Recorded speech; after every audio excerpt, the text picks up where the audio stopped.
Türkiyə vətəndaşı Metin Şairə Gəncədə dələduzluqla üzləşdiyini iddia edir. Metin Şairə evlənmək məqsədi ilə tanış olduğu qadına və onun yaxınlarına ümumilikdə 67 min manata yaxın pul göndərib. Onun sözlərinə görə qadının istəyi ilə müxtəlif şəxslərin adına pul köçürüb. Sonra isə Azərbaycana gəlib, evimi, maşınımı satıb bura gəldim. Almağım üçün bir ev göstərdilər. 23 min manata razılaşdıq. Pulları aldıqdan sonra isə dedilər ki, buranı tərk et, yoxsa səni deportasiya etdirəcəyik. 20 gündür acam, küçələrdə qalmışam deyə o bildirib. Qarşı tərəf isə ittihamları qəbul etmir. Ayşə Orucova bildirir ki, Metin Şairə birlikdə yaşadıkları müddətdə xərclədiyi pulu geri istəyir və onu təhdid edir.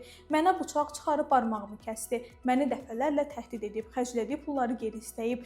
Deyir ki, hamısını qaytarmasan səni öldürəcəyəm, evini yandıracağam deyə ittiham olunan şəxs söyləyib. Məsələ ilə bağlı Daxili İşlər Nazirliyinin Mətbuat Xidmətinin Gəncə regional qrupundan bildirilib ki, Metin Şairə tanışı olan qadın tərəfindən pulunu mənimsənildiyi barədə polisə müraciət edib. Daha sonra isə qarşı tərəfin ona 1300 manat qaytardığını və artıq şikayətçi olmadığını bildirib.